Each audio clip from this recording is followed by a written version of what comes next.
All right, welcome to Witchpolice Radio. I'm here with a guest who has been on the show a number of times before in a few different contexts. And I think that last time you were on the show might have been about this context we're going to be talking about today. I know it was a number of years ago, I think 4 years ago, 3 or 4 years ago at that point.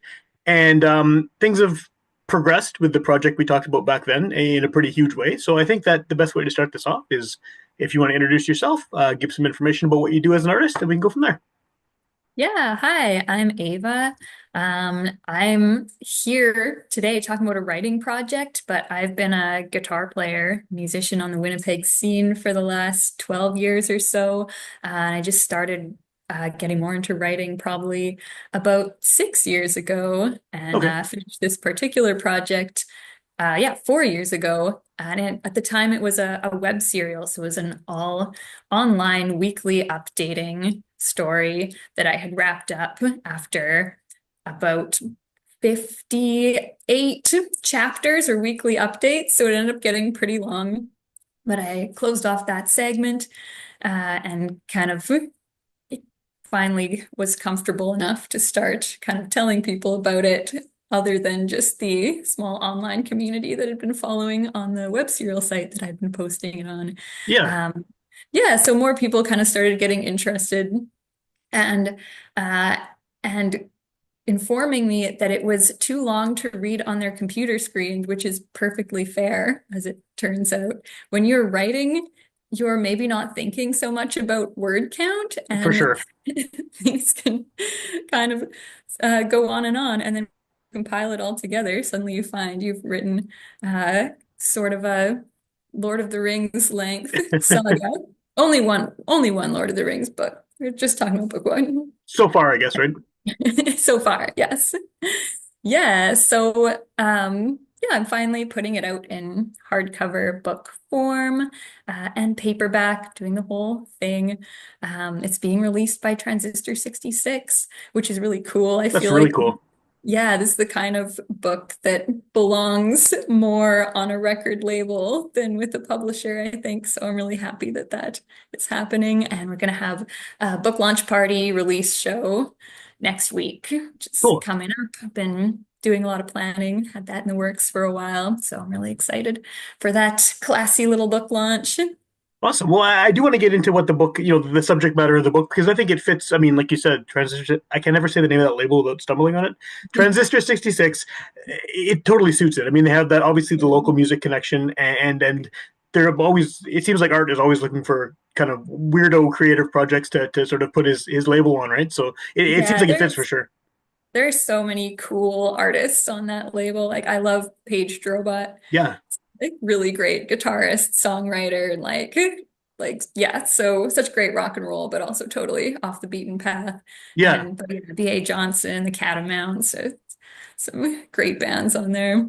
Yeah, they have a crazy lineup. And so, I mean, it totally fits the book being, I think this is the first time they've done a book, though, right? The label? Yeah, yeah, I just reached out to them. It was actually my bandmate Teresa's idea because I was talking about like, should I try and get it traditionally published? Should I Yeah. go completely DIY? And she was the one who was like, maybe this belongs more with a record label, and maybe they would get it more what it Yeah. is than a publisher, which I think is the case. And That's and yeah, especially like having local folks involved in this one, I feel like is quite meaningful to me rather than kind of having it off with a publisher elsewhere. It's not for quite, sure. Well, and yeah. like last time I had you on, like you said, this was still sort of in the online world. It didn't exist obviously yet at all as a physical book, and now that it's here, you've put out albums before. That part of sort of releasing art into the world is not new to you, but what is the difference with releasing a book? Because I mean, even seeing sort of your unboxing videos online and stuff, where you have these big ass hardcover books, like it's got to be exciting to sort of see that in a physical form, right? Like it's got to be different from seeing a CD. Yeah, it's so funny. And I feel like this is such an unconventional book launch because I'm a person who has learned over the years and over like a number of album releases how to release an album. So Yeah, that's what I know how to do. I know how to throw an album release show and make it a party and promote that and hire bands and perform. So that's a little bit what it's gonna be for this one. But yeah, I've been also learning a lot about like the self-publishing world and following other authors and self-published author or traditional and self-published authors and talking to friends who are traditionally and self-published Yeah. authors, finding out what they do. So yeah, I have kind of learned the the printing process. I learned how to format a book, which was turned out to be a huge step, not something that I think about a lot because they always say when you put out an album, do not book that show until you have that physical album in Yeah. your hands, right? Because otherwise, like things happen more slowly than you expect. You're never ready. You're just like stressing, trying to get that box of albums at the last minute. And so I kind of figured like, okay, like when it's mastered though, You you know it's can coming out. book Yeah. the Yeah. show, right? So for me, having this book like fully written and edited and like done on my computer, I was like, it's mastered, you know? But that was not the case, and I ended up booking the show and then spending another 3 weeks learning proper formatting for hardcover and paperback and ebook and Yeah. figuring out ISBNs and stuff. And yeah, a whole kind of other world of creating a beautiful physical object. So I do have the books now, but it was getting a bit close, and I may not get my second order in time for the show, but Well, everybody who wants a book will get a book. I will deliver to awesome. anyone who doesn't manage to get it at the show. Awesome. That's really cool. And I think it's like I grew up. My dad worked in book printing, so I saw all kinds of weird. Cool. Like it was like short run book printing too. So I saw the strangest books. He would always bring stuff home, and it would just be like, who published this? Like why is this a book, right? And so I think that there has always been an audience for people doing basically what you're doing is sort of DIYing books on whether it's fiction, nonfiction. Like people are out there just like they're making records, just like they're putting stuff on Bandcamp. This is the same thing. You started off doing this online, and now it's turned into a physical product. I think there's so many people out there who are sort of under the radar doing really cool writing. The same as music, the same as painting, the same as anything else. And it's just hopefully the internet, and in your case, I think it did, helps to sort of bring that to the people's attention because they can find it without having to, be in the one town that has a copy of the book in the library or something. And it's sort of made it, it's lowered the bar for access, I think. Yeah, totally. And like I'm someone who like really grew up enamored by like the indie scene and Yeah, indie bands, but also like zine culture and kind of just that punk rock ethos of like people doing weird things on their own. So I really love to be able to kind of stay in that niche. for sure. And that's kind of why I wanted to have you on the show, even though it's sort of tangentially related to the music scene. I mean, because that's what this show is too. It's a DIY weirdness that like I can't stop doing. And I feel like most of the people I interview are sort of in a similar boat where there's something that they're passionate about that, they just are compelled to do. So as far as the writing goes, I mean, like you said, you know how to put on a show, you know how to release an album. Once this release show is done, is there now like this whole other world of being an author and promoting your book and finding different avenues to get the word out about the book that you have to sort of pursue? I suspect that there is. Yeah, I've looked into that a little bit, and it seems to be largely social media these days and kind of Amazon ads and Yeah, Goodreads and stuff like that. But yeah, I have kind of thought about how to proceed in light of the fact that I've kind of done the rest of this process as though it's an album.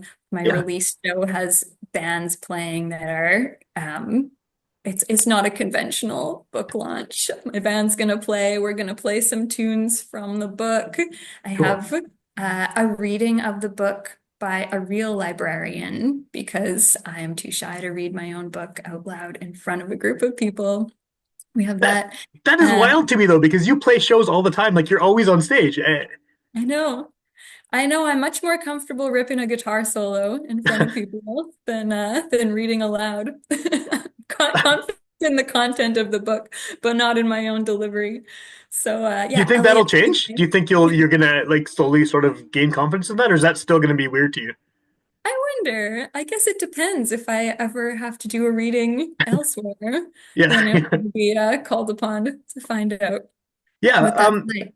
But Well, yeah, Elliot hopefully you is do. I so mean, cool and such a great artist and songwriter, and I think it'll be really cool to have them reading another little highlight of the show.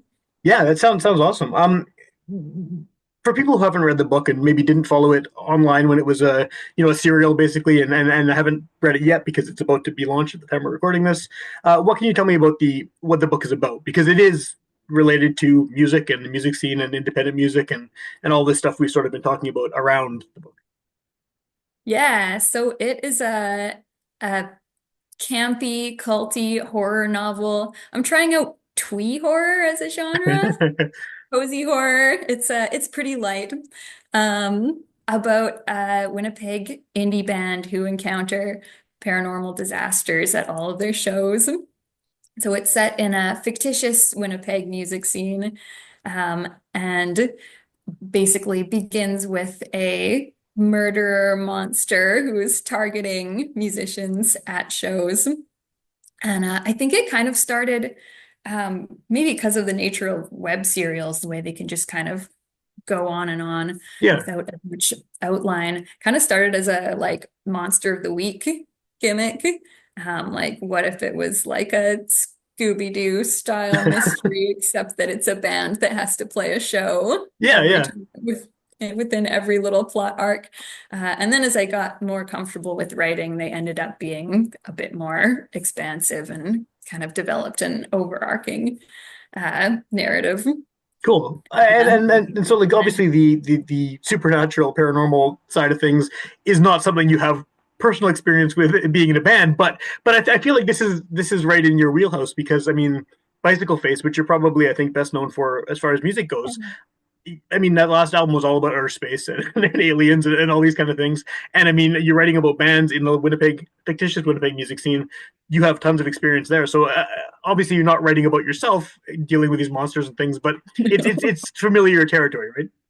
Yeah, I love a concept. And yeah, in my music too, I've never actually written about myself. I feel like kind of ideas and experiences and feelings and themes all kind of, come together in my music. But really, I like to explore something kind of esoteric or a little bit more outside of myself, or maybe process my own feelings or ideas that way, kind of through an external concept. So yeah, our last album was an outer space themed concept album. Our next album, we're aiming for every song is a different genre. Oh, cool. So, yeah, so I really like writing that way, and I think that the horror world in this book kind of comes from that.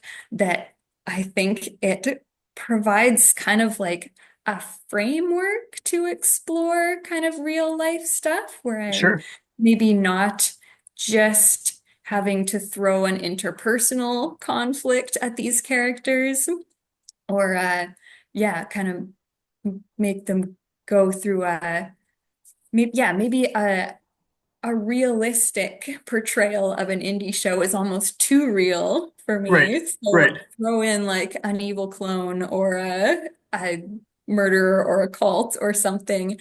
And I feel like you can make your characters maybe behave in believable ways in kind of an extraordinary situation.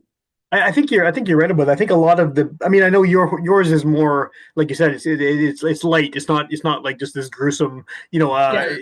horror thing. But a lot of the best horror and science fiction I feel like is reflective of real life. I mean, yes, there's aliens and monsters and ghouls and whatever else, but it has like some kind of you read it and you realize like partway through, oh wait, this is something that's actually happening. This is reflective of something that's happening in the real world, and these people are using their experience with whatever it is to sort of filter that.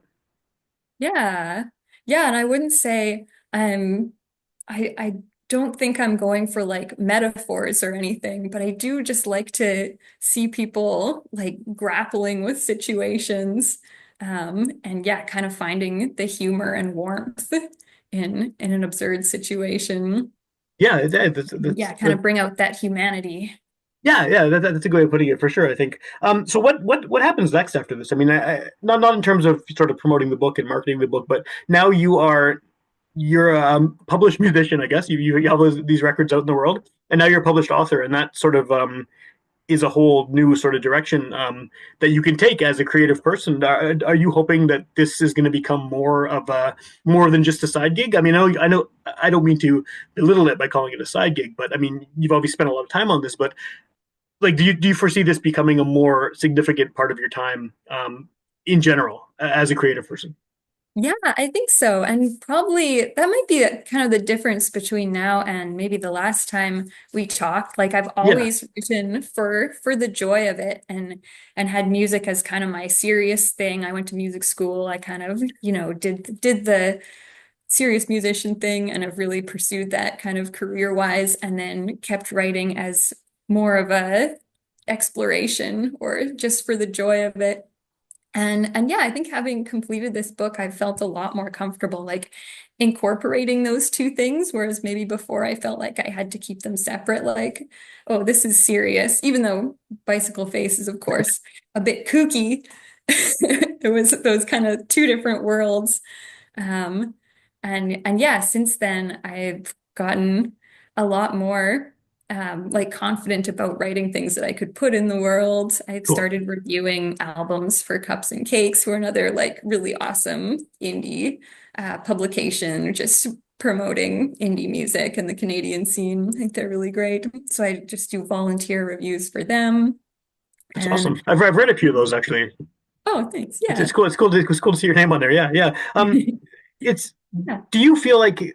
I mean, maybe it's too early to answer that yet because the book is just coming out. But do you feel like anything that you're doing in the writing world, do you feel it will have any kind of backwards influence on the music stuff? I mean, maybe backwards influence isn't the right way to put it, but you know, I can see the music influencing the writing. But do you think it's eventually going to go the other way around, and maybe some of these themes you're writing about, and some of the things that come out in your writing will subconsciously or not transfer into the music side of things? Yeah, I definitely do. And Bicycle Face has always been a little bit literary Yeah, and wordy, bit conceptual. So yeah, it's nice to like see that develop. And I guess in the other bands that I play in, other kind of music that I do, I really consider myself just a guitar player. And for a sure. long time, I was like much more confident with that role. But it's nice to see Bicycle Face and maybe this writing self in the same world and see the way that those can intertwine. I ended up writing a couple of the songs from the book because a few people were saying, "Oh, you got to put together this band, so I want to know what they sound like," Yeah, which then made me feel like it had been a bad idea. Part of the gimmick with the band was that they're completely indescribable. They're described several different times by different characters throughout the book and always like wildly different. Like, are yeah, they all country? Do they sound like Wolfpack with words? Do they sound like a singer from the X Factor? They're just like completely, you get the sense that maybe they're kind of proggy,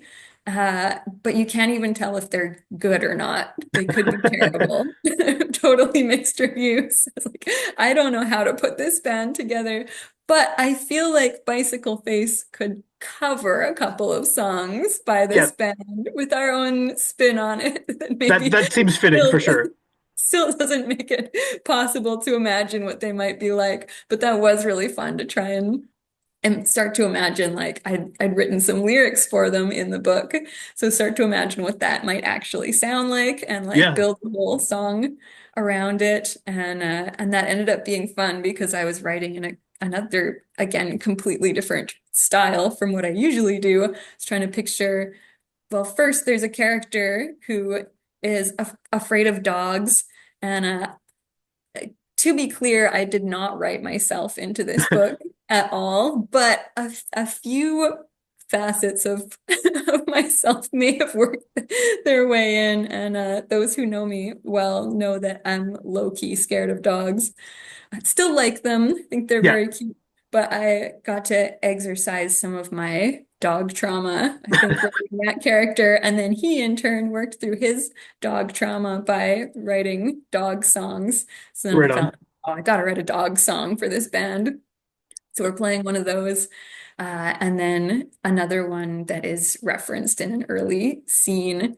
So yeah, I was trying to think like, okay, this it's a song from a horror novel by an undescribable proggy indie band. And yeah, that totally made me think about songwriting in a different way, almost as though like maybe in the mindset of writing a musical or something. Yeah, Like, yeah. what is the right song for this as opposed to what am I feeling right now? But when you wrote the lyrics and stuff for those songs, I mean, did you have the music in mind of what it would sound like, or were you just sort of like, I don't know, like, well, Yeah, I what's think the I process could there? hear it a little bit. Yeah. And did it come? Does the cover version, does that sort of match what was in your head when you wrote it, or is it very bicycle faced? If that is I a verb. I think I picture this band performing it, but when we do it, it will be very bicycle face. Awesome. How do people find out about this book? Obviously, there is there's a show happening, and I'll get you to plug that before I let you go here. But if someone's hearing about this after the fact, maybe a year from now, because this show exists perpetually on the internet, how do they find you? How do they find out what you're up to? Get a copy of the book, all that kind of stuff. Yeah, so I'm at Glen on Instagram. That's probably the best way to reach me at AWGLEN.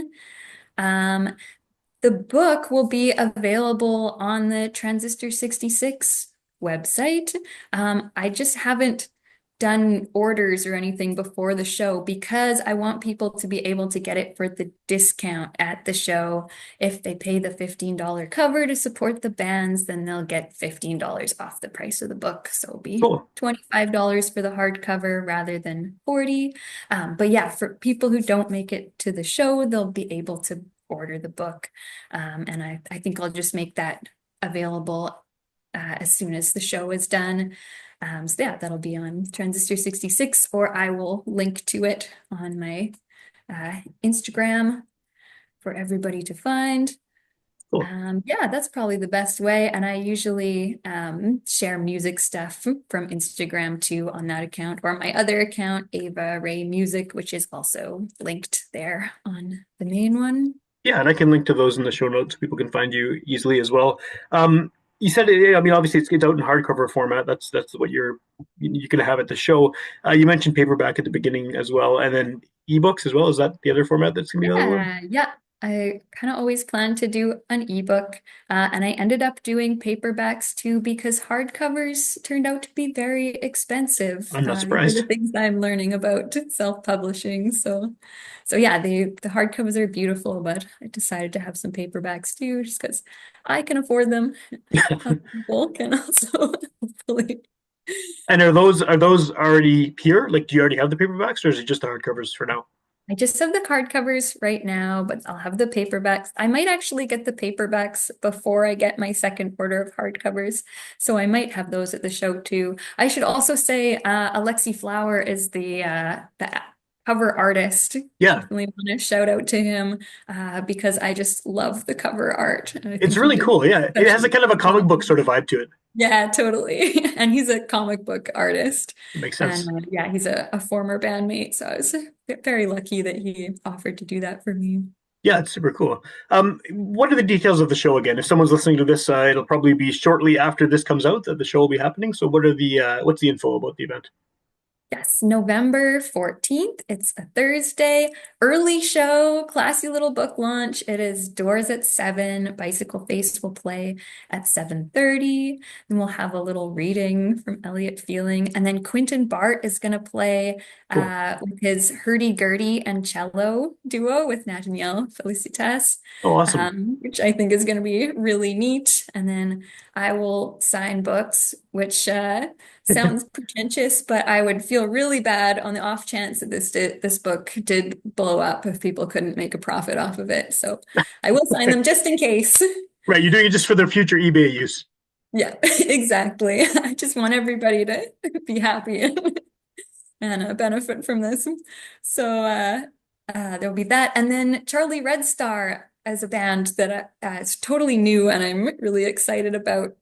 It's a friend of mine, Scott Willett, about a year ago had told me about their new project that they just recorded demos Cool. for and asked if I wanted to play guitar in it. And I said, sure, whenever you put it together. I listened to the demos and they were all like, it was as a country band about Manitoba hauntings and UFO sightings and paranormal That's occurrences. awesome. So totally right up my alley, of course. So I was like, yeah, whenever you put it together, sure, I'll jump on. And then everybody got busy and yeah, Scott's playing with uh, all kinds of other cool acts. So finally, I was thinking of bands for this book launch, and I was like, who would be the perfect bands for this weird little horror novel book launch? And of course, I thought of that. Ah, that's the perfect band. So I asked them to put it together for this launch. So it'll be the first show for Cool. that band. Uh, And as far as tickets, where is that just at the door, or can people buy them in advance? You can buy them in advance. I keep forgetting to share that link, but yes, let's see. How do you get those? I'll put a link in my bio. But yeah, the Handsome Daughter has set all that up. Awesome. Um, so yep, you can get advance tickets for $10 or $15 at the door. And either way, you get $15 off of the book if you'd like to buy it. No pressure. You can always get a very cheap ebook later, or I'll probably end up putting it back online at some point, maybe in anticipation of book two, which I am working on and will Awesome. be. Yeah. Well, that's more exciting now that book two is being worked on because now you know book one is it's existing in the world, right? Yeah, and I kind of set it up. I wasn't sure if I wanted to like put the pressure on myself, so I set it up so that it could be a standalone, but there are also some loose ends that have been left untied. So, Awesome. so yeah, I'm gonna keep it going.